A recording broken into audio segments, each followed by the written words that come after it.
সাতক্ষীরার তালা উপজেলার 12টি ইউনিয়নে 13,913টি পরিবারের মাঝে ভিজিএফের চাউল বিতরণ। পবিত্র ঈদুল আজহা উপলক্ষে সাতক্ষীরার তালা উপজেলার 12টি ইউনিয়নের মোট 13,913টি হতদরিদ্র, অসহায় ও দুস্থ পরিবারের মাঝে ভিজিএফ কর্মসূচির আওতায় সরকারি চাউল বিতরণ করা হয়েছে। ইউনিয়ন চেয়ারম্যান এবং মেম্বারদের সমন্বয়ে হতদরিদ্র, অসহায় ও দুস্থ পরিবারগুলো বাছাই করে তাদের মাঝে 10 কেজি করে চাউল বিতরণ করা হয়। এ সময় উপকারভোগীরা বলেন, ঈদের আগ মুহূর্তে সরকারের দেওয়া এই চাউল পেয়ে কিছুটা হলেও স্বাচ্ছন্দ্যে ঈদ কাটাতে পারবেন তারা। ঈদ উপলক্ষে চেয়ারম্যান সাহেব ইউনিয়ন পরিষদে 10 কেজি করে চাউল দিয়েছে গরিব অসহায় মানুষের জন্য। আমাদের খুব উপকার হচ্ছে ঈদ উপলক্ষে।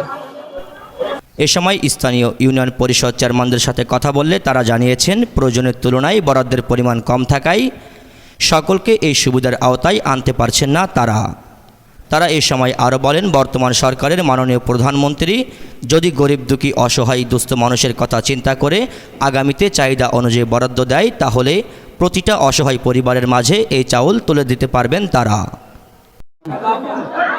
পবিত্র ঈদুল আজহা উপলক্ষে জালালপুর ইউনিয়ন পরিষদের পক্ষ থেকে বাংলাদেশ সরকার জনাব তারেক রহমানের পক্ষ থেকে ঈদুল আজহার শুভেচ্ছা এবং ঈদুল আজহার সামান্য উপহার এই ইউনিয়নের 1004টি পরিবারের মধ্যে 10 কেজি করে চাউল প্রত্যেকটা ওয়ার্ডে সমন্বয়ের ভিত্তিতে জনসংখ্যা এবং আয়তন হিসাবে 12 জন মেম্বারের সমন্বয়ে এখানে চাল বিতরণ করতে হচ্ছে। প্রত্যেককে 10 কেজি করে চাল বিতরণ করা হচ্ছে।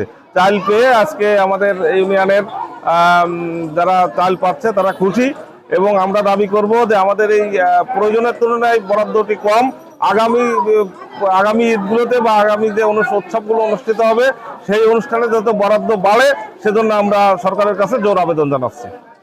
সাইদ সম্রাট, চ্যানেল 21, তালা, সাতক্ষীরা।